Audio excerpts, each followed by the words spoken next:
அளவற்ற அருளாளனும் நிகரற்ற அன்புடையோனும் ஆகிய அல்லாஹுவின் திருப்பெயரால் ஆரம்பம் செய்கிறேன். பிஸ்மில்லாஹிர் ரஹ்மானிர் ரஹீம். முஆத் இப்னு ஜபல் அறிவு மேம்பாட்டு மையம் நடத்திய 2024ஆம் ஆண்டு ரமலான் சிறப்பு கட்டுரை போட்டியின் பரிசளிப்பு விழா, மேலும் மாணவர்கள் விழிப்புணர்வு மற்றும் மார்க்க சொற்பொழிவு விழா நிகழ்ச்சிக்கு வருகை புரிந்திருக்கும் உங்கள் அனைவருக்கும் என்னுடைய சலாத்தினை தெரிவித்துக் கொள்கின்றேன். அஸ்ஸலாமு அலைக்கும் வரஹ்மத்துல்லாஹி தஆலா பரகாத்துஹு. முதலாவதாக பேச்சு போட்டி. இந்த தலைப்பு நபி ஸல்லல்லாஹு அலைஹி வஸல்லம் அவர்கள் வாழ்வில் இருந்து இளைஞர்கள் பெற வேண்டிய படிப்பினைகள். அதன் சார்பாக நடுவர் அவர்கள் பேச்சு போட்டியின் விதிமுறைகளை தெரிவித்துக் கொள்வார். எம் அன்வர்தீன் அவர்கள் நம்மோடு சிறிது நேரம் உரையாற்றுவார்கள். அஸ்ஸலாமு அலைக்கும் வரஹ்மத்துல்லாஹி வபரகாத்துஹு. இன்னல் ஹம்துலில்லாஹ் நஹ்மதுஹு வ நஸ்தஈனுஹு வ நஸ்தக்ஃபிருஹு வ நுஅமினு பிஹி. எல்லா புகழும் இறைவனுக்கு. முஆத் இப்னு ஜபல் அறிவு மேம்பாட்டு மையம் மாணவருக்கான பேச்சு போட்டி இப்போது நடைபெற இருக்கிறது. அதற்கான நடுவர்கள் உங்களுக்கு மதிப்பெண் அளிப்பார்கள். அந்த மதிப்பெண் எப்படி அளிக்கிறார்கள் என்பதற்காக ஒரு சிறிய விளக்கம். முதல்ல உங்களுக்கு ஒரு உள்ளடக்கம், ஒரு என்ன சப்ஜெக்டில் நீங்கள் பேச போகிறீங்களோ அதை சுற்றி வளைச்சி பேசாமல் டு த பாயிண்ட் கரெக்டாக பேசணும். டோன்ட் பீட் அபவுட் த புஷ்ஷும்பாங்க, அங்கங்கே சுற்றி வளைச்சிக்காமல் கரெக்டாக என்ன பொருள் கரு இருக்கோ அதை மையப்படுத்தி இருக்கணும். ரெண்டாவது, பேசும்போது தடங்கள் இல்லாமல் தெளிவான உச்சரிப்போட வாசிப்போட தட்டு மாறாமல் என்ன சொல்ல வந்தோமோ அதை சொல்லணும். மூணாவதாக, இந்த குரல் மாறுபாடுன்னு சொல்லுவாங்க, வாய்ஸ் மாடுலேஷன். பேசுகிறப்ப ஒரு நல்ல செய்தி, ஒரு சுப செய்தி சொல்கிறப்ப நல்லா சிரித்து நல்லா வேகமாக பேசுகிறது, சோகமாக பேசுகிறப்ப கையை காலை லேசாக கெஸ்டர் பண்ணி பேசுகிறது, இந்த மாதிரி விஷயங்கள்லாம் கொஞ்சம் பார்ப்பாங்க நடுவர்கள். பேசுகிறப்ப ஒரே சீராக பேசிட்டே இருக்காமல் நடுவரை பார்க்கலாம், நீங்கள் அப்படி பார்க்கலாம் அந்த மாதிரி. அடுத்ததாக, இந்த தலைப்பு பார்த்திங்கன்னா நபி ஸல்லல்லாஹு அலைஹி வஸல்லம் அவருடைய வாழ்க்கையிலேருந்து நாம் பெறக்கூடிய படிப்பினைகள். அப்போ அதற்கு குர்ஆன் ஹதீஸ்லேருந்து நீங்கள் உதாரணங்கள் எக்ஸாம்பிளாக சொல்லணும், அதையும் வாட்ச் பண்ணுவாங்க. அடுத்தது பாடி லாங்குவேஜ் சொல்கிறோம்ல, பேசுகிறப்ப கெஸ்டர் நம்ம கையை இப்படி வச்சிடணும், கால் வைக்கிறது, நடுவரில் பார்க்கலாம். அப்படி ஒரே சீராக ஒருத்தரை பார்த்துட்டு இருக்காமல் இப்படி பார்க்கணும். நடுவரில் ஸ்பெக்டேட்டர்ஸை பார்க்கணும். உங்களுடைய பாயிண்ட் ஆஃப் கான்டாக்ட் ஸ்பெக்டேட்டர்ஸ் நடுவர்ஸ் இப்படி மாறி மாறி இருக்கணும். அது ஒன்று. அடுத்தது நேரம், உங்கள் நேரத்தில் ஆரம்பித்து நேரத்தில் முடிக்கணும். சில பேர் பார்த்திங்கன்னா பேசிக்கிட்டே இருப்பாங்க, வரவேற்பார்கள் அவர்கள் இவரெல்லாம் சொல்லுவாங்க, அதெல்லாம் நீங்கள் சொல்ல தேவையில்லை. உங்களுக்கு என்ன தலைப்போ நேராக பேசுங்க, உங்கள் டைமில் முடிக்கிறதுக்கு பாருங்கள். அதெல்லாம் கடைசி சமயத்தில் முடிக்கிறதுக்கு முயற்சி செய்யாமல் அந்த குறிப்பிட்ட டைமில் முடிக்கிறதுக்கு முயற்சி செய்யுங்க. இன்ஷா அல்லாஹ் அல்லாஹ் உங்களுக்கு உதவி செய்வதற்கு போதுமானவன். அஸ்ஸலாமு அலைக்கும் வரஹ்மத்துல்லாஹி வபரகாத்துஹு. இப்போது நமது சகோதரர் அப்துல் முக்சித், தகப்பனார் பெயர் பஷீர் அகமது அவர்கள் சற்று நேரம் நம்முடன் உரையாற்றுவார்கள். அஸ்ஸலாமு அலைக்கும் வரஹ்மத்துல்லாஹி வபரகாத்துஹு. இன்று நான் பேசப்போகும் தலைப்பு நபிகளாரின் படிப்பினை. மக்கா மாநகரில் கிபி 571ஆம் ஆண்டு ஆமினா அப்துல்லாஹ் என்னும் தம்பதியருக்கு புதல்வராக முஹம்மது நபி ஸல்லல்லாஹு அலைஹி வஸல்லம் அவர்கள் பிறந்தார்கள். தாயின் வயிற்றில் இருக்கும் போதே அவரது தந்தை இழந்து விட்டார்கள். அவர் 6 மாத குழந்தையாக இருக்கும்போது அவரது தாயும் இறந்து விட்டார்கள். குழந்தை பருவத்திலேயே பெற்றோரை இழந்த நிலையில் அவரது பாட்டனார் அப்துல் முத்தலிஃபின் அரவணைப்பில் வளர்ந்து வந்தார். நபிகளாருக்கு 6 வயதாக இருக்கும்போது அவரை பாசத்தோடு வளர்த்த பாட்டனாரும் இறந்து விட்டார். பிறகு தமது சிறிய தந்தை அபு தாலிஃபின் அரவணைப்பில் வளர்ந்து வந்தார். இளைஞராக ஆனதும் சிரியா சென்று வியாபாரம் செய்து வருவதில் தமது சிறிய தந்தைக்கு உதவியாக இருந்தார்கள். வியாபாரம் செய்ய கற்றுக்கொண்ட பிறகு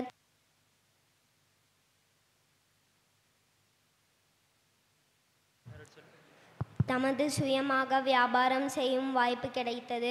விதவை பெண்ணான கதீஜா ரலியல்லாஹு அன்ஹா அவர்களும் முஹம்மது நபி ஸல்லல்லாஹு அலைஹி வஸல்லம் அவர்களும் மனப்பூர்வமாக திருமணம் செய்து கொண்டார்கள். அப்போது நபிகளாருக்கு 25 வயதும் கதீஜா ரலியல்லாஹு அன்ஹா அவர்களுக்கு 40 வயதும் இருந்தது. முஹம்மது நபி ஸல்லல்லாஹு அலைஹி வஸல்லம் அவர்கள் தமது 40வது வயதில் தூதராக தேர்ந்தெடுக்கப்பட்டார்கள். பல்வேறு சிரமங்களுக்கு மத்தியில் 13 ஆண்டுகள் மக்காவில் ஏகத்துவ பிரச்சாரம் செய்தார்கள். பிறகு மதினாவுக்கு நாடு துறந்து சென்று அங்கு 10 ஆண்டுகள் தூதராக வாழ்ந்தார்கள். ஆக மொத்தம் 23 ஆண்டுகள் ஓரிரை கொள்கையை எடுத்துரைந்த நபி அவர்கள் தமது 63ஆம் வயதில் மரணமடைந்தார்கள். அரபு தேசத்தில் இஸ்லாம் வருவதற்கு முந்தைய காலத்திலேயே ஐயாமுல் ஜாஹிலியா, அதாவது அறியாமை காலம் என்று வரலாற்று ஆசிரியர்கள் குறிப்பிடுகிறார்கள். தூதராக ஆவதற்கு முன்பே முஹம்மது நபி ஸல்லல்லாஹு அலைஹி வஸல்லம் அவர்கள் நற்குண நாயகளாக திகழ்ந்தார்கள். உண்மைக்கு மாற்றமாக எதையும் சொல்லியதோ செய்ததோ கிடையாது. அடுத்தவருக்கு அறிவுரை கூறிவிட்டு அதற்கு மாற்றமாக நடக்கும் மக்கள் சமூகத்தில் அதிகம். அந்த பட்டியலில் மக்களை வழிநடத்தும் தலைவர்கள் பலரும் அடங்குவர். சொல் ஒன்றாகவும் செயல் ஒன்றாகவும் இருக்கிற தலைவர்களுக்கு மத்தியில் முரண்பாடு அல்லாத தலைவராக முஹம்மது நபி ஸல்லல்லாஹு அலைஹி வஸல்லம் அவர்கள் கூறினார்கள். அல்லாஹ்வின் கட்டளை என எதை மக்களுக்கு சொல்கிறாரோ அதை முதலில் கடைபிடிப்பது முஹம்மது நபி ஸல்லல்லாஹு அலைஹி வஸல்லம் அவர்கள் திகழ்ந்தார்கள். முஹம்மது நபி ஸல்லல்லாஹு அலைஹி வஸல்லம் அவர்கள் திகழ்ந்தார்கள். அந்த காரியம் சிறியதாக இருப்பினும் சரி, பெரியதாக இருப்பினும் சரி, பிறகு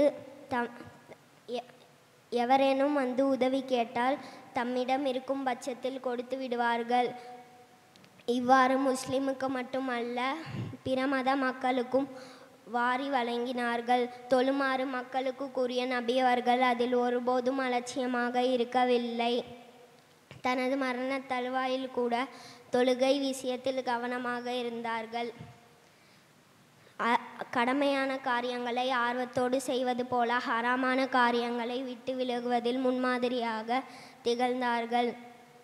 தமது மனைவியின் பேச்சை கவனித்து அவர் இயல்பாக இருக்கிறாரா இல்லையா என்பதை முஹம்மது நபி ஸல்லல்லாஹு அலைஹி வஸல்லம் அவர்கள் புரிந்து கொண்டார்கள். பிறகு தமது சுயமான வியாபாரத்தை கற்றுக்கொண்டு நபி ஸல்லல்லாஹு அலைஹி வஸல்லம் அவர்கள் சுயமாக வியாபாரம் செய்து கொண்டார்கள். இன்று சிறுவர்களாக இருப்பவர்களே நாளைய சமுதாயத்தின் தூண்கள். இத்தகைய எதிர்கால சந்ததியை வழிநடத்தும் வழிநடத்துவதிலும் வார்த்தெடுப்பதிலும் முன்மாதிரியாக முஹம்மது நபி ஸல்லல்லாஹு அலைஹி வஸல்லம் அவர்கள் திகழ்ந்தார்கள். சிறியவர்கள் பெரியவர்களுக்கு சலாம் கூற வேண்டும் என்று கூறிய அல்லாஹ்வின் தூதர் நபி ஸல்லல்லாஹு அலைஹி வஸல்லம் அவர்கள் சாலையில் கடந்து போகும்போது கூட முந்தி கொண்டு சலாம் கூறுவார்கள். அன்று முதல் இன்று வரை பெண்களை ஆண்கள் அடிமையாகவே நடத்தி வருகிறார்கள். சில குடும்பங்களில் இதற்கு நேர்மாறான நிலையும் இருக்கலாம். நபிகள் நாயகம் ஸல்லல்லாஹு அலைஹி வஸல்லம் அவர்கள் தமது தனிப்பட்ட வேலையை தாமே செய்து கொள்வார்கள் என்பதும் தமது மனைவியர் செய்யும் வேலையில் ஒத்தாசை செய்வார்கள் என்பதும் இவ்விரு நிகழ்ச்சிகளிலிருந்து தெரிகிறது. நபிகள் நாயகம் ஸல்லல்லாஹு அலைஹி வஸல்லம் அவர்கள் தமது மனைவியை வாழ்க்கை துணைவியாகவோ தோழியாகவோ நடத்தினார்களே தவிர வேலைக்காரியாகவோ அடிமையாகவோ நடத்தவில்லை. இத்தகைய எதிர்கால சந்ததியை வழிநடத்துவதிலும் வார்த்தெடுப்பதிலும் முன்மாதிரியாக முஹம்மது நபி ஸல்லல்லாஹு அலைஹி வஸல்லம் அவர்கள் திகழ்ந்தார்கள். இறைவனின் கட்டளை என எடுத்து கூறிய முஹம்மது நபி ஸல்லல்லாஹு அலைஹி வஸல்லம் அவர்கள் அதில் இன்று முதல் அல்லாஹ் மது அருந்துவதை தடை செய்து விட்டான். எனவே யாவரும் அவற்றை சாலைகளில் கொட்டிவிடுங்கள் என்று கட்டளையிட்டார். இக்கட்டளையை மனப்பூர்வமாக எடுத்துக்கொண்ட வீடுகளில் உள்ள மதுபானைகளை சாலையில் கொட்டி உடைத்தார்கள். அப்போது மதீனாவில் உள்ள சாலைகள் எல்லாம் மது ஆறு போன்ற காட்சியளித்தது. அன்று முதல் முஸ்லிம் மது அருந்துவதை அடியோடு விட்டுவிட்டார்கள்.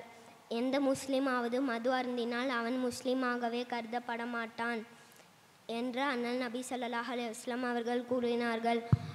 மதுவை அருந்துபவர், அதனை அருந்தச் செய்பவர், அதனை வாங்குபவர், அதனை விற்பவர், அதனை எடுத்து செல்பவர் என்று அனைவரும் அல்லாஹ்வின் சாபத்திற்கு ஆளாகி விடுவார்கள். எனவே நாமும் நபி அவர்கள் கூறும்படி நடப்போமாக. ஆமீன். வாஹிர் தாஹ்வானா அல்ஹம்துலில்லாஹி ரப்பில் ஆலமீன். பிரஹ்மதிக யா ரஹ்மான் ரஹீமின். மாஷா அல்லாஹ், மாஷா அல்ஹம்துலில்லாஹ். மிக சிறப்பாகவும் தெளிவாகவும் நம்முன் உரையாற்றிய அப்துல் முக்சீத் அவர்களுக்கு நமது பாராட்டுக்கள். அடுத்தபடியாக முகமது அர்ஷத் தகப்பனார் பெயர் ஹாஜா பகருதீன் அவர்கள் சற்று முன் நம்முடன் வந்து உரையாற்றுவார்கள். அஸ்ஸலாமு அலைக்கும் வரஹ்மத்துல்லாஹி தஆலா வபரகாத்துஹு. நஹ்மது வ நுஸல்லி அலா ரசூலில் கரீம். அம்மா பஅத். ஃபகத் قال الله تعالى في القرآن العظيم والفرقان المجيد. ونعوذ بالله من الشيطان الرجيم بفضل بسم الله الرحمن الرحيم. إن الله وملائكته يصلون على النبي يا أيها الذين آمنوا صلوا عليه وسلموا تسليما. اللهم صل على سيدنا محمد وعلى آل سيدنا محمد وبارك وسلم عليه. أما بعد. எல்லா புகழும் அல்லாஹ்வுக்கு உரித்தாகட்டும். ஸலாத்தும் ஸலாமும் நபிகள் நாயகம் ஸல்லல்லாஹு அலைஹி வஸல்லம் அவர்கள் பின்பற்றி வாழ்ந்த உத்தம சத்திய சஹாபாக்கள், தாபிஈங்கள், தபஉ தாபிஈங்கள், வலிமார்கள், ஷஹதாக்கள், நாதாக்கள், இமாம்கள் நம் அனைவரும் மீதும் அல்லாஹ்வின் அருளும் அன்பும் என்றென்றும் உண்டாகட்டுமாக. ஆமீன். நபிகள் நாயகம் ஸல்லல்லாஹு அலைஹி வஸல்லம் அவர்கள் பிறப்பதற்கு முன்பாக தன்னுடைய தந்தை அப்துல்லா அவர்கள் வஃபாத்தாகிவிட்டார்கள். நபிகள் நாயகம் ஸல்லல்லாஹு அலைஹி வஸல்லம் அவர்கள் பிறந்து 6 வயதான பின் தந்தை ஆமினா அவர்கள் வஃபாத்தாகிவிட்டார்கள். அதற்கு பின்பாக நபிகள் நாயகம் ஸல்லல்லாஹு அலைஹி வஸல்லம் அவர்களுடைய பாட்டனார் அப்துல் முத்தலிப் அவர்கள் வாழ பின் நபிகள் நாயகம் ஸல்லல்லாஹு அலைஹி வஸல்லம் வளர்க்கின்றார்கள். அதற்கு பின்பாக தன்னுடைய பாட்டனார் அப்துல் முத்தலிப் அவர்கள் வஃபாத்தாகிவிட்டார்கள். அதற்கு பின்னால் நபிகள் நாயகம் ஸல்லல்லாஹு அலைஹி வஸல்லம் அவர்கள் தன்னுடைய அபு தாலிப் அவர்கள் வளர்ப்பில் நபிகள் நாயகம் ஸல்லல்லாஹு அலைஹி வஸல்லம் வளர்க்கின்றார்கள். நபிகள் நாயகம் ஸல்லல்லாஹு அலைஹி வஸல்லம் அவர்கள் அபு தாலிப் கூட இருந்து சிறிய வேலைகளை ஆடு மாடை மேய்க்கிறது அந்த மாதிரி வேலை செஞ்சுக்கிட்டார்கள். அதற்கு பின்பாக நபிகள் நாயகம் ஸல்லல்லாஹு அலைஹி வஸல்லம் அவர்கள் கதீஜா ரலியல்லாஹு அன்ஹா அவர்கள் கூட போய் வேலை செய்திருந்தார்கள். அதற்கு பின்பாக நபிகள் நாயகம் ஸல்லல்லாஹு அலைஹி வஸல்லம் அவர்கள் கதீஜா ரலியல்லாஹு அன்ஹா வேலை செய்து அங்கே பொருளை வாங்கி சிறை நாட்டிற்கு வியாபாரத்தை சென்றார்கள். சிறை நாட்டிற்கு வியாபாரத்தை செய்து வியாபாரத்தை வரை காசை கதீஜா ரலியல்லாஹு அன்ஹா கொடுத்தார்கள். அதற்கு பின்பாக நபிகள் நாயகம் ஸல்லல்லாஹு அலைஹி வஸல்லம் பிறப்பதற்கு முன்பாக அங்கே உள்ள குறைஷி மக்கள் 313 சிலைகளை வைத்து வழங்கிட்டு இருந்தார்கள்.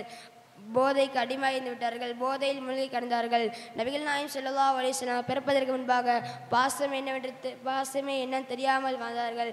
நபிகள் நாயகம் ஸல்லல்லாஹு அலைஹி வஸல்லம் அவர்கள் கதீஜா ரலியல்லாஹு அன்ஹா திருமணம் முடித்து நபிகள் நாயகம் ஸல்லல்லாஹு அலைஹி வஸல்லம் ஹிரா குகையில் இருந்தார்கள். அதற்கு முன்பாக நபிகள் நாயகம் ஸல்லல்லாஹு அலைஹி வஸல்லம் பார்க்க வானத்தலைவர் ஜிப்ரீல் அலைஹிஸ்ஸலாம் அவர்கள் நபிகள் நாயகம் ஸல்லல்லாஹு அலைஹி வஸல்லம் பார்த்து ஓதுகிறீர்கள் என்றார். அதுக்கு நபிகள் நாயகம் ஸல்லல்லாஹு அலைஹி வஸல்லம் அவர்களுக்கு எனக்கு ஓத தெரியாது என்றார். நபிகள் நாயகம் ஸல்லல்லாஹு அலைஹி வஸல்லம் அவர்கள் ஜிப்ரீல் அலைஹிஸ்ஸலாம் பார்த்து 2வது தடவை கேட்கின்றார், ஓதுவீராக என்றார். அதுக்கு நபிகள் நாயகம் ஸல்லல்லாஹு அலைஹி வஸல்லம் எனக்கு எழுதவும் படிக்கவும் தெரியாது என்றார். 3வது முறையாக ஜிப்ரீல் அலைஹிஸ்ஸலாம் அவர்கள் நபிகள் நாயகம் ஸல்லல்லாஹு அலைஹி வஸல்லம் பார்த்து கட்டி அணைத்து ஓதுவீராக என்றார். அதுக்கு நபிகள் நாயகம் ஸல்லல்லாஹு அலைஹி வஸல்லம் அவர்கள் இக்ரா பிஸ்மி ரப்பிக்கல் லதீ خلقல் இன்சான மின் அலக் இக்ரா ரப்புக்கல் அக்ரம் அல்லதீ அல்லம பில் கலம் அல்லமல் இன்சான மா லம் யஅலம் இந்த 5 வசனங்களை ஓதி காட்டினார். அதற்கு பின்பாக இந்த 5 வசனங்களை மக்காவில் இஸ்லாத்தை பரப்பாமல் உள்ளுக்கு இஸ்லாத்தை பரப்பினார்கள். அடிமையில் இருந்து சிறுவர்களிலிருந்து இஸ்லாத்தை பரப்பினார்கள். அதற்கு பின் குறைஷி மக்களில் நபிகள் நாயகம் ஸல்லல்லாஹு அலைஹி வஸல்லம் அவர்களை பார்த்து கோபப்பட்டார்கள். இஸ்லாத்தை ஏற்ற மக்களை துன்புறுத்த ஆரம்பித்தார்கள். அதற்கு பின்பாக அல்லாஹ் ஜல்ல தஆலா நபிகள் நாயகம் ஸல்லல்லாஹு அலைஹி வஸல்லம் அவர்களை பார்த்து மக்காவிலிருந்து மதீனாவுக்கு ஹிஜ்ரத் செய்ய சொன்னார்கள். அதற்கு பின்பாக மக்காவில் மதீனாவிற்கு ஹிஜ்ரத் செஞ்சு மதீனாவில் உள்ள அன்சாரிகள் நபிகள் நாயகம் ஸல்லல்லாஹு அலைஹி வஸல்லம் அவர்களையும் இஸ்லாத்தை யாரெல்லாம் நேர்த்த சஹாபாக்களையும் அங்கே வரவேற்று சென்றார்கள். அதற்கு பின்பாக மக்காவில் இஸ்லாத்தை பரப்பாமல் மதீனாவிற்கு போய் இஸ்லாத்தை பரப்பி அங்கேருந்து சிறை நாட்டிற்கு போய் இஸ்லாத்தை பரப்பினார்கள். அங்கே போய் இஸ்லாத்தை பரப்பி அங்கேருந்து சிறை நாட்டுக்கு இஸ்லாத்தை பரப்பி மதீனாவிலிருந்து மக்காவில் ஹிஜ்ரத் செஞ்சு அங்கேருந்து மறுபடியும் மதீனாவிலிருந்து மக்காவிற்கு ஒரு படையை எடுத்து மதீனாவில் உள்ள 313 சிலைகளையும் வடித்து மக்காவை கைப்பற்றினார்கள். நபிகள் நாயகம் ஸல்லல்லாஹு அலைஹி வஸல்லம் அதற்கு பின்பாக பிலால் ரலியல்லாஹு அன்ஹு அவர்களையும் காபத்துல்லா மேல் ஏறி முதலில் வாங்க சொன்ன பிலால் ரலியல்லாஹு அவர்கள். அதற்கு பின்பாக நபிகள் நாயகம் ஸல்லல்லாஹு அலைஹி வஸல்லம் அவர்கள் வஃபாத் ஆவதற்கு 4 நாட்கள் இருந்தது. அந்த 4 நாட்கள் முன்பாக நபிகள் நாயகம் ஸல்லல்லாஹு அலைஹி வஸல்லம் அவர்கள் அந்த ஊரில் இமாமாக தொழுது வைத்திருந்தார்கள். அதற்கு பின்பாக நபிகள் நாயகம் ஸல்லல்லாஹு அலைஹி வஸல்லம் அவர்கள் ஒரு நாள் மக்ரிப் தொழுகை முடித்த பின் நபிகள் நாயகம் ஸல்லல்லாஹு அலைஹி வஸல்லம் அவர்கள் மயக்கமடைந்து கீழே விழுந்தார்கள். நபிகள் நாயகம் ஸல்லல்லாஹு அலைஹி வஸல்லம் அவர்களுக்கு அப்புறம் போய் வீட்டில் படுத்திருந்தார்கள். இஷா தொழுகைக்கு டைம் ஆகிவிட்டதால் தனது தோழன் அபூபக்கர் ரலியல்லாஹு அன்ஹு அவர்களை இஷா தொழுகைக்கு அனுப்பினார்கள். அதற்கு பின்பாக நபிகள் நாயகம் ஸல்லல்லாஹு அலைஹி வஸல்லம் அவர்கள் அபூபக்கர் ரலியல்லாஹு அன்ஹு இஷா தொழுகை முடித்த பின் நபிகள் நாயகம் ஸல்லல்லாஹு அலைஹி வஸல்லம் பார்த்தால் நபிகள் நாயகம் ஸல்லல்லாஹு அலைஹி வஸல்லம் அவர்கள் அஸ்ஸலா தொழுகை என்ற கலிமாவோடு நபிகள் நாயகம் ஸல்லல்லாஹு அலைஹி வஸல்லம் வஃபாத் ஆகிவிட்டார்கள் என்று நாம் இன்றைக்கு பார்க்கின்றோம். எனவே நபிகள் நாயகம் ஸல்லல்லாஹு அலைஹி வஸல்லம் அவர்கள் பிறந்தது எப்படி என்று சொன்னால் மக்காவில் பனு ஹஷீம் என்ற பள்ளத்தாக்கில் கிபி 571 ஆண்டு ரபியுல் அவ்வல் மாதம் 12 திங்கட்கிழமை ஏப்ரல் 20ஆம் தேதி நபிகள் நாயகம் ஸல்லல்லாஹு அலைஹி வஸல்லம் அவர்கள் பிறந்தார்கள் என்று நாம் பார்க்கின்றோம். எனவே இந்த மையத்தின் வாஹிதமான ஆலமீன். அஸ்ஸலாமு அலைக்கும் வரஹ்மத்துல்லாஹி தஆலா வபரகாத்துஹு. முகமது அர்ஷத் அவர்கள் நபிகள் ஸல்லல்லாஹு அலைஹி வஸல்லம் அவர்களுக்கும் ஜிப்ரீல் அலைஹிஸ்ஸலாம் அவர்களுக்கும் நடந்த உரையாடலையும் மேலும் நபிகளாரின் மக்கா மதினா ஹிஜ்ரத் பயணத்தை பற்றியும் மிக சிறப்பாக நம்முடன் சிறிது நேரம் உரையாற்றியதற்காக நமது பாராட்டுகளை தெரிவித்துக் கொள்கிறோம். அல்ஹம்துலில்லாஹ். அடுத்தபடியாக ரயான் அஹமத், தகப்பனார் பெயர் முகமது ஃபாரூக் அவர்கள் நம்முன் வந்து உரையாற்றுவார்கள். அஸ்ஸலாமு அலைக்கும் ரஹ்மத்துல்லாஹி பர்காத்துஹு. அளவற்ற அருளாளனும் நிகரற்ற அன்புடையவுமாகிய அல்லாஹின் திருப்பெயரால் ஆரம்பம் செய்கிறேன். அல்லாஹும்ம ஸல்லி அலா முஹம்மது வ அலா ஆலி முஹம்மது கமா ஸல்லைத அலா இப்ராஹிம வ அலா ஆலி இப்ராஹிம இன்னக ஹமீதுல் மஜீத். அல்லாஹும்ம பாரிக் அலா முஹம்மது வ அலா ஆலி முஹம்மது கமா ஸல்லைத அலா இப்ராஹிம வ அலா ஆலி இப்ராஹிம இன்னக ஹமீதுல் மஜீத். அல்ஹம்துலில்லாஹ்.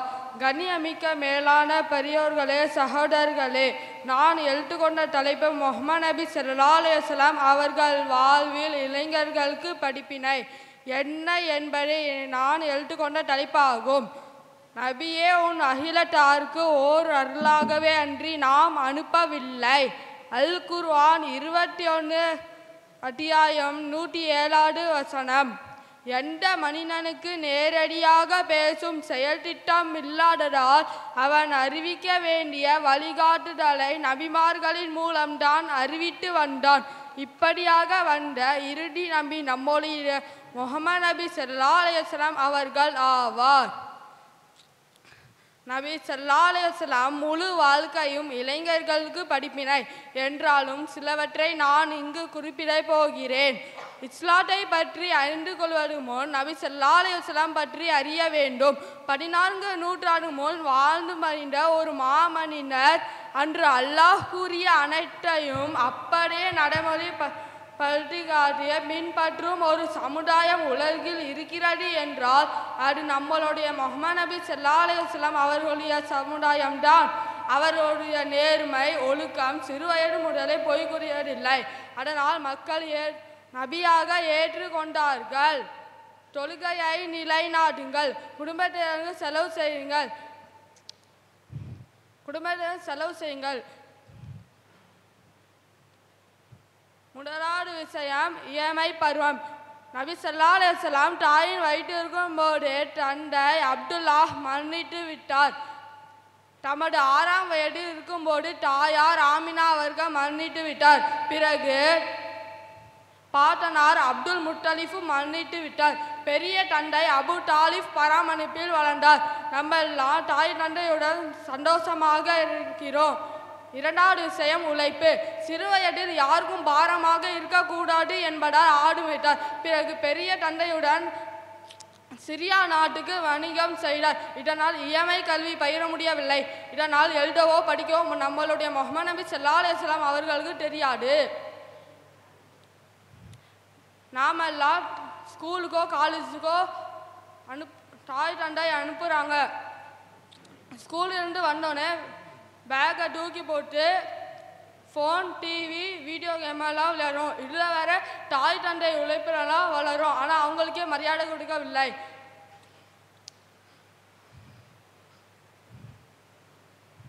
அறியாமை காலத்தில் மக்கா தலைவர்கள் ஒன்றிணைந்து ஒரு அமைப்பை ஏற்படுத்தினர். அந்த அமைப்பில் உள்ளோர் அநீதி இழைக்கப்பட்டவருக்கு உதவுதல், நற்செயல்களை செய்ய வேண்டும் என்று உடன்படிக்கையை செய்தார்கள். அதில் நம்மளுடைய முஹம்மது நபி ஸல்லல்லாஹு அலைஹி வஸல்லம் அவர்களும் இணைந்து செயல்பட்டார்கள். முடிவுரை: இத்தகைய நற்குணங்களும் நபி ஸல்லல்லாஹு அலைஹி வஸல்லம் அவர்கள் வாழ்க்கையில் நம்முடைய வாழ்க்கைக்கு வருவதற்கு அல்லாஹ் தௌஃபீக் செய்வானாக. ஆமீன் ஆமீன் யா ரப்பல் ஆலமீன். அஸ்ஸலாமு அலைக்கும் வரஹ்மத்துல்லாஹி வபரகாத்துஹு. நபி ஸல்லல்லாஹு அலைஹி வஸல்லம் அவர்களின் இளமைது ஒழுக்கங்களும் நல்ல குணங்களையும் மிக அழகாகவும் கம்பீரமாகவும் நம்முன் எடுத்து உரையாற்றிய ரயான் அவர்களுக்கு நமது பாராட்டுக்கள். அடுத்தபடியாக முகமது ஹாரிஸ், தகப்பனார் பெயர் இர்சாத் அவர்கள் நம்முன் வந்து சற்று நேரம் உரையாற்றுவார்கள். முஆத் இப்னு ஜபல் அறிவு மேம்பாட்டு மையத்தின் நடத்தும் இவ்விழாவின் மதிப்புக்குரிய தலைவர் அவர்களுக்கும் நிர்வாகிகளுக்கும் சங்கைக்குரிய உலமாக்களுக்கும் நடுவர்களுக்கும் பெரியவர்கள், தாய்மார்கள், சகோதர சகோதரிகள் உங்கள் அத்துணை பேருக்கும் என்னுடைய முதற்கண் சலாத்தை தெரிவித்துக் கொண்டு என் உரையை ஆரம்பிக்கிறேன். அஸ்ஸலாமு அலைக்கும் வரஹ்மத்துல்லாஹி தஆலா வபரகாத்துஹு. எல்லா புகழும் அல்லாஹ் ஒருவனுக்கே உரித்தாகட்டுமாக.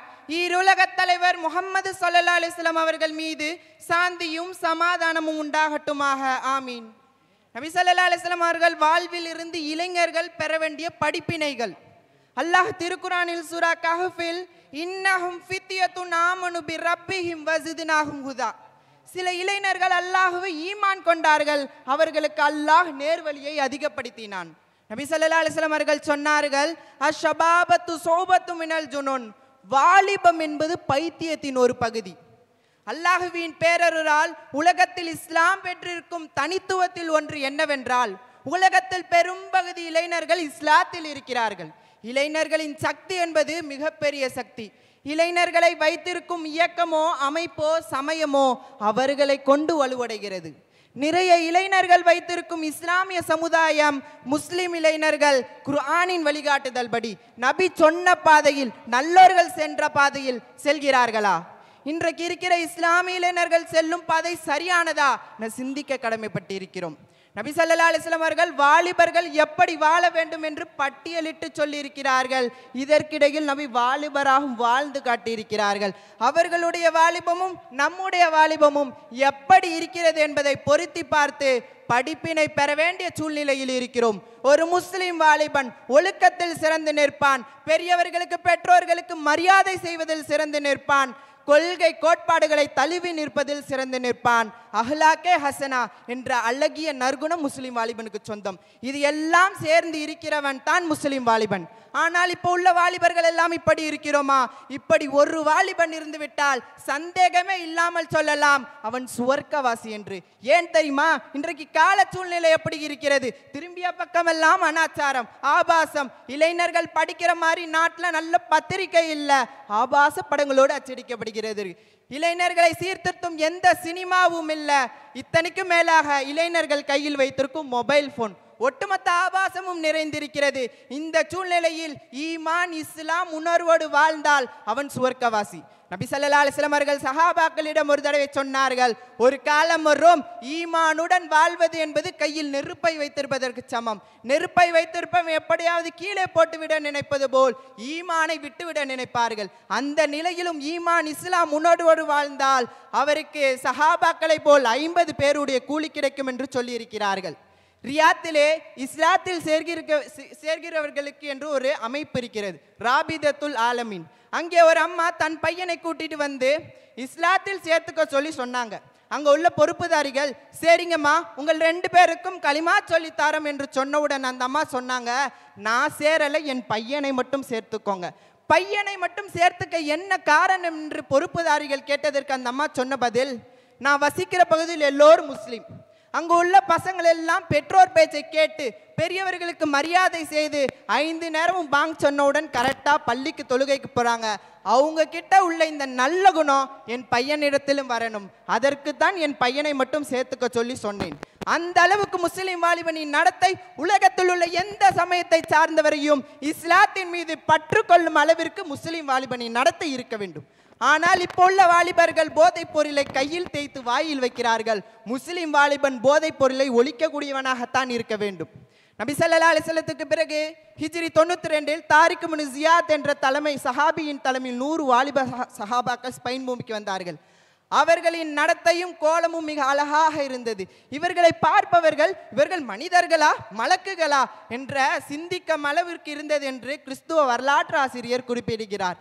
அந்த அளவுக்கு முஸ்லிம் வாலிபனின் நடத்தையும் கோலமும் இருக்கணும். ஆனால் இப்போ உள்ள வாலிபர்கள், சில முஸ்லிம் வாலிபர்கள் சினிமா ஹீரோக்களைப் போலவும் கிரிக்கெட் வீரர்களைப் போலவும் தங்களின் ஸ்டைலை அமைத்துக் கொள்கிறார்கள் என்றால் முஸ்லிம் வாலிபனின் நடத்தை எந்த அளவுக்கு மோசமாக இருப்பது என்பதை பார்த்து வருத்தப்பட வேண்டும். முஸ்லிம் வாலிபனுக்கு என்று ஒரு ஸ்டைல் இருக்குது, அதுதான் பெருமானாரின் ஸ்டைல். நபி ஸல்லல்லாஹு அலைஹி வஸல்லம் அவர்கள் வருங்காலத்தை துல்லியமாக கவனித்து ஒரு வார்த்தை சொன்னார்கள், வாலிபம் என்பது பைத்தியத்தின் ஒரு பகுதி. நபி சொன்ன பைத்தியங்கள் எல்லாம் இப்போதும் இருக்கிறார்கள். சினிமா பைத்தியம், கேம் பைத்தியம், கிரிக்கெட் பைத்தியம், காதல் பைத்தியம், கொள்கை பைத்தியம் என்று எல்லா பைத்தியத்திலும் மேலாக கொள்கை பைத்தியம் மிக மோசமானது.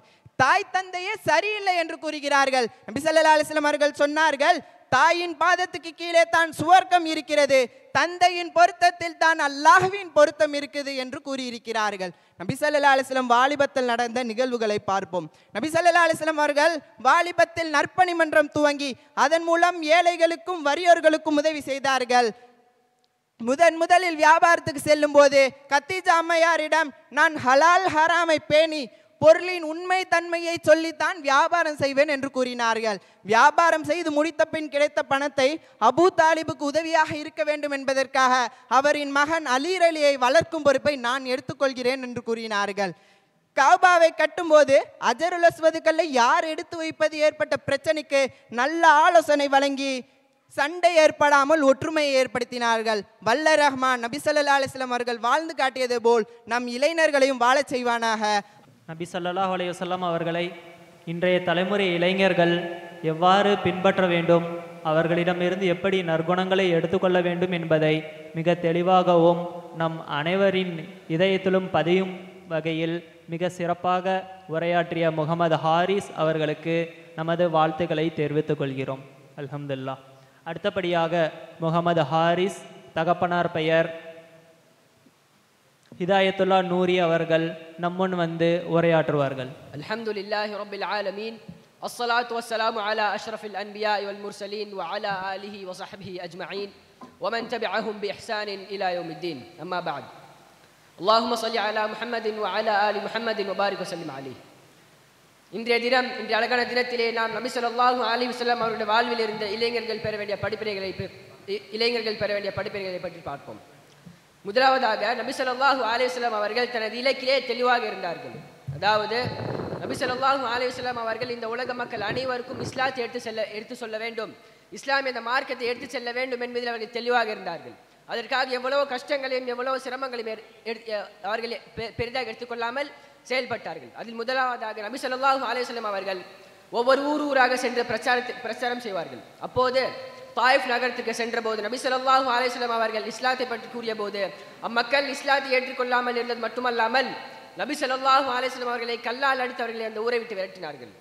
விரட்டிய அந்த நேரத்திலே கவலையோடும் வலியோடும் துக்கத்தோடும் வெளியேறிய அந்த நேரத்திலே நபி ஸல்லல்லாஹு அலைஹி வஸல்லம் அவர்களிடம் ஜிப்ரீல் அலைஹிஸ்ஸலாம் கேட்டார்கள், ரசூலுல்லாஹ் ஒரு வார்த்தை கூறுங்கள், இந்த மக்களை, இந்த தாயிஃப் நகர் மக்களை 2 மலைகள் நடுவில் வைத்து நசுக்கிடுங்கள் சொன்னார்கள். அப்போது நபி ஸல்லல்லாஹு அலைஹி வஸல்லம் கூறினார்கள், வேண்டாம் ஜிப்ரீலே, இவர்கள் எதுவும் செய்ய வேண்டாம், இவர்கள் இஸ்லாத்தை ஏற்றுக்கொள்ளாவிட்டாலும் இவர்கள் சந்ததியினர் இஸ்லாத்தை ஏற்றுக்கொள்ளக்கூடும். அதாவது நபி ஸல்லல்லாஹு அலைஹி வஸல்லம் அவர்களுக்கு தெளிவாக இருந்தது, அவர்கள் இலக்கு இந்த உலக மக்கள் அனைவருக்கும் இஸ்லாத்தை எடுத்து செல்ல வேண்டும் என்ற இலக்கிலே தெளிவாக இருந்த காரணத்தால் அவர்கள் அப்போது மறுத்து அவர்களுக்கு பின்னால் வரக்கூடிய அந்த மக்களுக்கு இஸ்லாம் செல்ல வேண்டும் எனக்கூடிய அந்த சிந்தனையிலே அவர்கள் அதனை மறுத்தார்கள். அதே போல் நபி ஸல்லல்லாஹு அலைஹி வஸல்லம் அவர்களுக்கு ஒரு மிகப்பெரிய ஒரு ஆஃபர் கிடைத்தது. அதாவது இஸ்லாத்தின் ஆரம்ப காலகட்டத்திலே மக்கள் அதிகமாக இஸ்லாத்தை ஏற்றுக்கொண்டிருக்கும் அந்த நேரத்திலே மக்காவுடைய தலைவர்கள் எல்லாம் அந்த நபி ஸல்லல்லாஹு அலைஹி வஸல்லம் பார்த்து சொன்னார்கள், முஹம்மதே, உனக்கு என்ன வேண்டும், எதற்காக நீ இந்த பிரச்சாரத்தை செய்து கொண்டிருக்கிறாய், இதை இப்போது நிப்பாட்டி விட, உனக்கு என்ன வேண்டுமோ அதை நான் தருகிறோம் என்று சொன்னார்கள். அதாவது என்னென்ன சொன்னார்கள் என்றால், உங்களுக்கு பதவி மேல் ஆசை இருக்கிறது என்று சொன்னால் உங்களை நாங்கள் எங்கள் தலைவராக ஏற்றுக்கொள்கிறோம், இதனை விட்டு விடுங்கள் சொன்னார்கள். மேலும் சொன்னார்கள், உங்களுக்கு செல்வந்தனாக வேண்டும் என்று நீங்கள் ஆசைப்பட்டீர்கள், ஆனால் அந்த செல்வத்தை அனைத்தும் உங்களுக்கு நாம் தருகிறோம், இந்த இஸ்லாத்தை விட்டு விடுங்கள் என்று சொன்னார்கள். அதே போல் உங்களுக்கு திருமணத்தின் மீது ஆசையாக இருந்தால் ஒரு அழகான பெண்ணை கூறுங்கள், நாங்கள் உங்களுக்கு திருமணம் செய்து வைக்கிறோம் என்று சொன்னார்கள். அதையெல்லாம் நபி ஸல்லல்லாஹு அலைஹி வஸல்லம் அவர்கள் பெரிதாக எடுத்துக்கொள்ளாமல் கூறினார்கள், அல்லாஹ்வின் மீதானியாக, அல்லாஹ்வின் மீதானியாக நீங்கள் என்னிடம் ஒரு கையிலே சூரியனையும் இன்னொரு கையிலே சந்திரனையும் கொடுத்தாலும் எனக்கு இந்த பிரச்சாரத்தை நான் நிப்பாட்ட மாட்டேன் என்று சொன்னார்கள். அதாவது நாம் புரிந்து கொள்ள வேண்டிய விஷயம், ஒரு கையிலே சூரியனையும் இன்னொரு கையிலே சந்திரனையும் கொடுப்பது என்பது சாத்தியமற்ற விஷயம். அந்த சாத்தியமற்ற விஷயத்தை நீங்கள் இடம் சாத்தியமாக்கி கூறினாலும் கூட இந்த பிரச்சாரத்தை நான் நிப்பாட்ட மாட்டேன் என்று சொன்னார்கள். மேலும் கூறினார்கள், இந்த பிரச்சாரத்தை நான் நிப்பாட்ட மாட்டேன் எதுவரை என்று சொன்னால், ஒன்றே இந்த பிரச்சாரத்தில் நான் வெற்றி பெற வேண்டும், அல்லாஹ் என்னை வெற்றியடை செய்ய வேண்டும், இல்லாவிட்டால் எனக்கு மரணம் அடைய வேண்டும். அதாவது நம்முடைய இளைஞர்களுக்கு இதுதான் தேவை. ஒன்று அதிலே நாம் முழுமையாக இறங்கி வெற்றி பெற வேண்டும், இல்லை என்று சொன்னால் அந்த பாதையில் நாம் ஷஹீதானாலும் பிரச்சனை இல்லை. அந்த தெளிவு நம்முடைய இளைஞர்கள் அனைவருக்கும் தேவை. அடுத்தபடியாக நபி ஸல்லல்லாஹு அலைஹி வஸல்லம் அவர்கள் தனது வாழ்க்கையிலே ஒருபோதும் எப்போதும் நேர்மையாகவும் நீதியாகவும் தான் இருந்தார்கள். ஒருபோதும் அநீதி இழைத்தவராக இருந்ததே இல்லை. அதன் ஒரு சம்பவமாக கூறுகிறேன். ஃபாத்திமா அல் மஹ்சூமியான கூட ஒரு பெண்மணி ஒரு திருட்டை செய்து விட்டார்கள். அந்த திருட்டுக்கு நபி ஸல்லல்லாஹு அலைஹி வஸல்லம் அவர்கள் கையை வெட்ட வேண்டும் என கூட தண்டனை சொல்கிறார்கள். அந்த தண்டனை கூறப்பட்ட பிறகு அன்றைய தினம் சஹாபாக்களுக்கு ஒரு மனக்கவலை ஏற்படுகிறது. ஏனென்று சொன்னால், அந்த ஃபாத்திமா அல் மஹ்சூமியான கூட அந்த பெண்மணி யார் என்றால் மக்காவிலே இருக்கின்ற ஒரு உயர்ந்த குலத்தை சார்ந்த ஒரு பெண்மணி. அதற்காக அவர்கள் எல்லாம் வருத்தம் தெரிவித்தார்கள். அப்போது அவர்களுக்குள் பேசிக்கொண்டார்கள், யாராவது ஒருவர் நபி ஸல்லல்லாஹு அலைஹி வஸல்லம் அவர்களிடம் சென்று பரிந்து பேச வேண்டும், இந்த பெண்மணிக்காக பரிந்து பேச வேண்டும் என்று சொன்னார்கள். அப்போது உசாமா பின் ஸைத் கூட சஹாபாவை அனுப்பி வைத்து நீங்கள் பரிந்து பேசுகிறீர்கள் என்று அனுப்பி வைக்கிறார்கள். சஹாபா ரசூலுல்லாஹி ஸல்லல்லாஹு அலைஹி வஸல்லம் அவர்களிடம் வந்தபோது நபி ஸல்லல்லாஹு அலைஹி வஸல்லம் கூறினார்கள், அத்தஷ்ஃபஉ ஃபி ஹத் மின் ஹுதூதில்லாஹ், அல்லாஹ்வின் சட்டத்தின் கீழ் இருக்கின்ற ஒரு சட்டத்திற்காக நீங்கள் இடம் பரிந்து பேசுகிறீர்களா? அதாவது அல்லாஹ் ஏற்படுத்திய சட்டம் திருடினால் கை வெட்ட வேண்டும் என்று, அந்த சட்டத்திற்காக நீங்கள் இடம் வந்து பரிந்து பேசுகிறீர்களா என்று கேட்டபோது பிறகு சொன்னார்கள், வைமுல்லாஹி, அல்லாஹ்வின் மீதானியாக, லவ் அன்ன ஃபாத்திமா பின்த் முஹம்மதின் சரகத் லகதஅது யதஹா, ஃபாத்திமா முஹம்மதுடைய மகள் ஃபாத்திமா திருடினாலும் அவள் கையை நான் வெட்டுவேன் என்று சொன்னார்கள் நபி ஸல்லல்லாஹு அலைஹி வஸல்லம் அவர்கள். அதாவது ஃபாத்திமா மஹ்சூமியான கூட அந்த பெண்மணி அல்ல, என்னுடைய மகள் முஹம்மதுடைய மகள் ஃபாத்திமா திருடினாலும் கையை வெட்டுவேன், அந்த நீதியை நான் செலுத்துவேன் என்று கூறினார்கள். இறுதியாக ஒன்றை கூறி முடித்துக் கொள்கிறேன். நபி ஸல்லல்லாஹு அலைஹி வஸல்லம் அவர்கள் வாழ்விலே அவர்கள் ஒரு தூதராக மட்டுமல்லாமல் அன்றைய தினம் மக்காவிலே வாழ்ந்து கொண்டிருந்த அந்த மக்கள் அனைவருக்கும் நிர்வகிக்கக்கூடியவர்களாக இருந்தார்கள். அவர்களுக்கு ஏற்படுகின்ற பிரச்சனைகளை தீர்த்து வைக்கக்கூடியவர்களாக இருந்தார்கள். இதையெல்லாம் தாண்டி அவர்கள் கணவனாகவும் இருந்தார்கள். அந்த கணவனாக இருந்த அந்த நேரத்திலே நபி ஸல்லல்லாஹு அலைஹி வஸல்லம் அவர்கள் ஆயிஷா ரலியல்லாஹு அன்ஹா அவர்கள் கேட்கிறார்கள், யா ஆயிஷா மதா அஹித்தினி ஃபஹாஷா, ஆயிஷாவே என்னை எப்போதாவது கடுகடுப்பானவனாக பார்த்துள்ளாயான்னு கேட்டார்கள். அதாவது நாம் சிந்தித்து பார்க்க வேண்டும், நபி ஸல்லல்லாஹு அலைஹி வஸல்லம் அவர்களுக்கு எவ்வளவு பிரச்சனைகள் இருக்கும், எவ்வளவு பிரச்சனைகள் சந்தித்திருப்பார்கள் என்று சிந்தித்து பார்க்க வேண்டும். அந்த பிரச்சனைகள் அந்த பிரஷர் எல்லாத்தையும் அந்த இடத்திலே முடித்துவிட்டு தனது வீட்டிலே நிம்மதியாகவும் சந்தோஷமாகவும் தான் இருப்பார்கள். அதே தான் கூறுகிறார்கள், ஹைருக்கும் ஹைருக்கும் லிஅஹ்லிஹி வ அனா ஹைருக்கும் லிஅஹ்லி, உங்களிலே சிறந்தவர் உங்கள் குடும்பத்திலே சிறந்தவர், நான் உங்களிலே சிறந்தவனாக நான் என் குடும்பத்திலே இருக்கின்றேன் என்று சொன்னார்கள். அதாவது இந்த மூன்று விஷயத்தை நம்முடைய வாழ்க்கையிலே நாம் நம்முடைய இளைஞர் அனைவரும் பின்பற்றுவோமே ஆனால் கண்டிப்பாக வெற்றி அடைவோம் என்று கூறி எனது நிறைவு செய்கிறேன். வாஹிர் தாவானா அல்ஹம்துலில்லாஹி ரப்பில் ஆலமீன். அஸ்ஸலாமு அலைக்கும் வரஹ்மத்துல்லாஹி வபரகாத்துஹு. அல்ஹம்துலில்லாஹ். முகமது ஹாரிஸ் அவர்கள் மேலும் நம்முன் சிறப்பாக சிறிது நேரம் நபி ஸல்லல்லாஹு அலைஹி வஸல்லம் அவர்களின் நற்பண்புகளை உரையாற்றமைக்கு நமது வாழ்த்துக்களையும் நன்றியையும் தெரிவித்துக் கொள்கிறோம். அடுத்தபடியாக முகமது ரயான், தகப்பனார் பெயர் முகமது முஸ்தபா, எருமப்பட்டி அவர்கள் நம்முன் வந்து உரையாற்றுவார்கள். தூணின்றி வான் படைத்த வல்லவன் இறைவனுக்கே எல்லாம் புகழும். அஸ்ஸலாமு அலைக்கும் வரஹ்மத்துல்லாஹி வபரகாத்துஹு. நஹ்மதுஹு நுஸல்லி அலா ரசூலில்லாஹில் கரீம். அம்மாபாத். இன்று நான் பேசப்போகிற தலைப்பு முஹம்மது நபி ஸல்லல்லாஹு அலைஹி வஸல்லம் அவர்கள் வாழ்க்கையிலிருந்து இளைஞர்கள் பெற வேண்டிய படிப்பினைகள். நான் இது ஒரு 10 பாயிண்ட்டாக எடுத்து வச்சுருக்கேன், உங்கள்கிட்ட நான் இப்போ சொல்கிறேன். முதலாவதாக நல்ல பண்புகள்.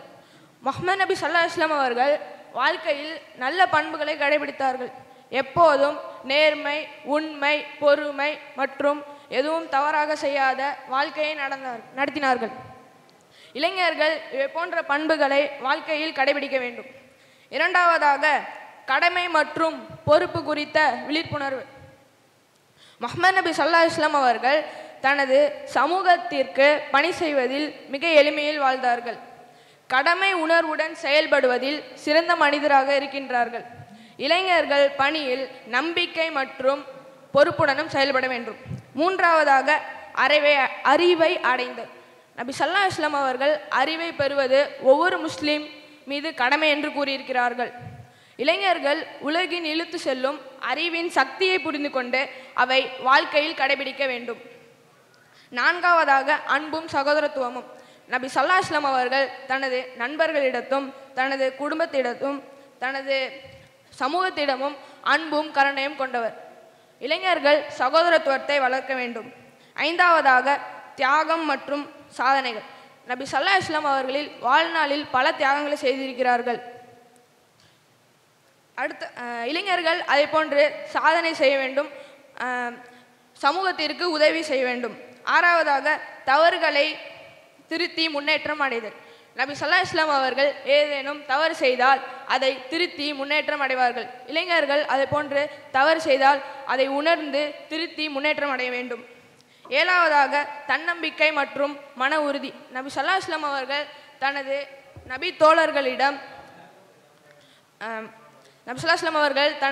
தோழர்களிடம் மிகப்பெரிய சவால்களை எதிர்கொண்டு மிகுந்த பிரச்சனை மற்றும் அழுத்தங்கள் மத்தியில் தன்னம்பிக்கையுடன் செயல்படுவார்கள். இளைஞர்கள் அதே போன்று தன்னம்பிக்கையுடன் செயல்பட வேண்டும். எட்டாவதாக நீதி மற்றும் நேர்மை. நபி ஸல்லல்லாஹு அலைஹி வஸல்லம் அவர்கள் வாழ்நாள் முழுவதும் அல் அமீன், நம்பகத்தன்மையாளர் என்று சிறப்பு பெயரை பெற்றிருக்கிறார். இளைஞர்கள் எப்பொழுதும் தன்னம்பிக்கையுடன் இருக்க வேண்டும்.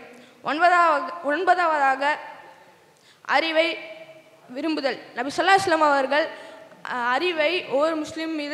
அறிவை பெறுவது ஒவ்வொரு முஸ்லீம் மீது கடமை என்று கூறியிருக்கிறார்கள். இளைஞர்கள் அறிவின் முக்கியத்துவத்தை புரிந்து கொண்டு அவை வாழ்க்கையில் கடைபிடிக்க வேண்டும்.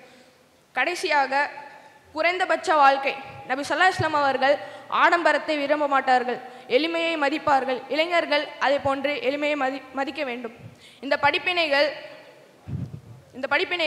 படிப்பினைகள் இளைஞர்களுக்கு ஒவ்வொரு தருணத்திலும் வழிகாட்டியாகவும் அவர்களின் வாழ்க்கைக்கு சிறந்ததாகவும் மாற்றும். வாஹிரதா அல்ஹம்துலில்லாஹி ரப்பில் ஆலமீன். அஸ்ஸலாமு அலைக்கும் வரஹ்மத்துல்லாஹி வபரகாத்துஹு. அல்ஹம்துலில்லாஹ்.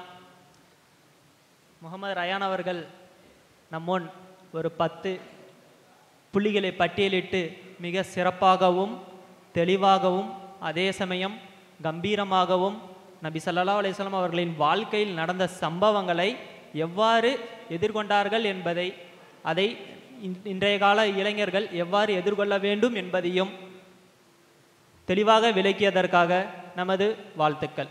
அல்ஹம்துலில்லாஹ். அடுத்தபடியாக ஃபர்ஹான், தகப்பனார் பெயர் ரஹ்மத்துல்லா, எர்மப்பட்டி காலனி அவர்கள் நம்முன் வந்து உரையாடுவார்கள். அல்ஹம்துலில்லாஹ் வஸ்ஸலாத்து வஸ்ஸலாம் அலா ரசூலில்லாஹ் வஅலா ஆலிஹி வஅஸ்ஹாபிஹி அஜ்மஈன். أما بعد وأعوذ بالله من الشيطان الرجيم بسم الله الرحمن الرحيم وما أرسلناك إلا رحمة للعالمين رب اشرح لي صدري ويسر لي أمري واحلل عقدة من لساني يفقهوا قولي. Respected elders and my dear brothers and sisters, I welcome all of you with the Islamic greetings. Assalamu alaikum wa rahmatullahi wa barakatuhu. May peace, blessings and mercy of Allah subhanahu wa ta'ala be upon all of you.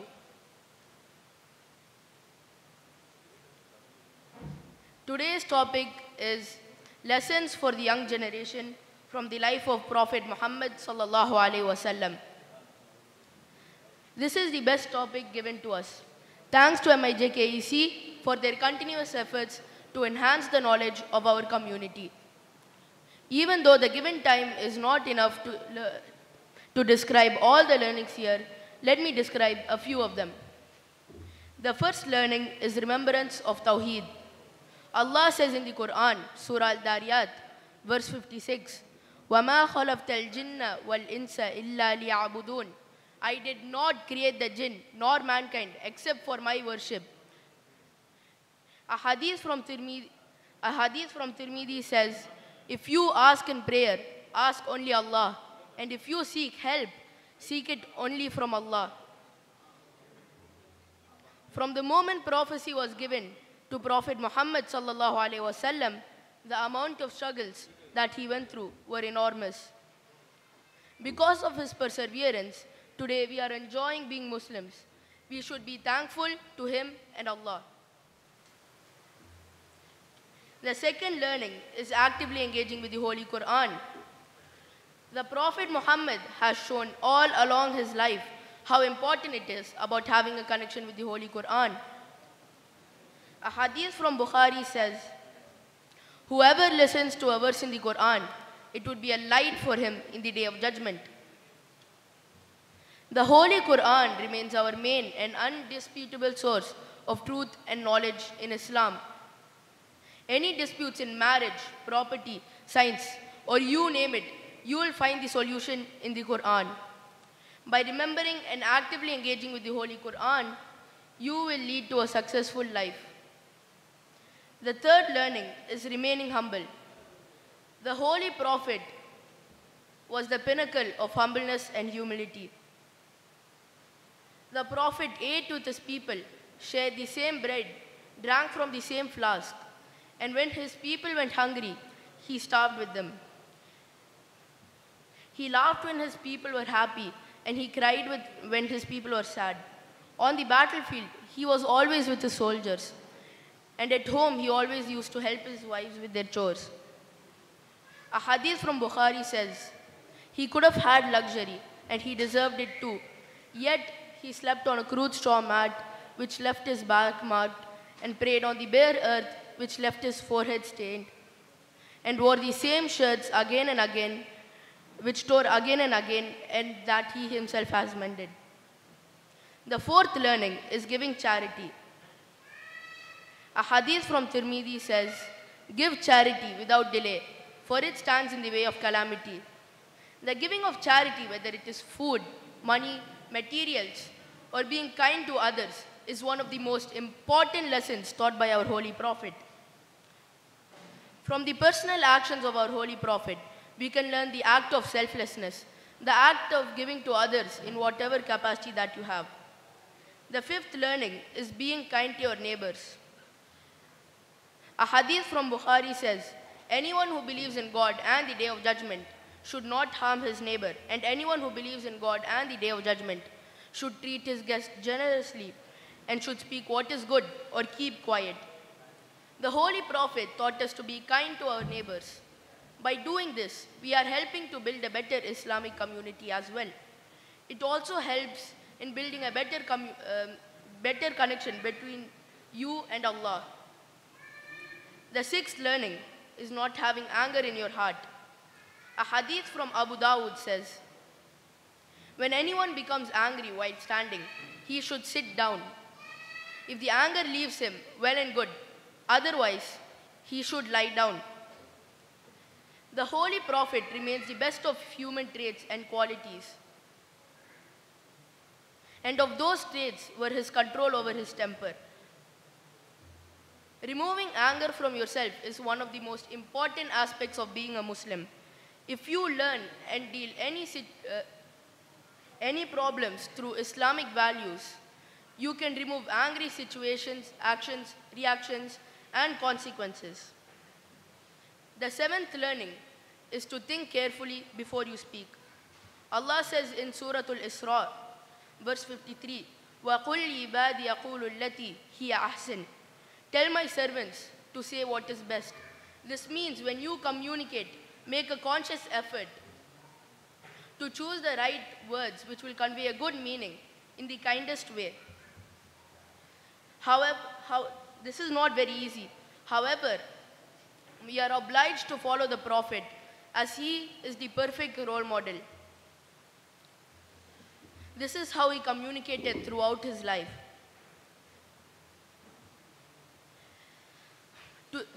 Learning to think carefully before you speak will help us to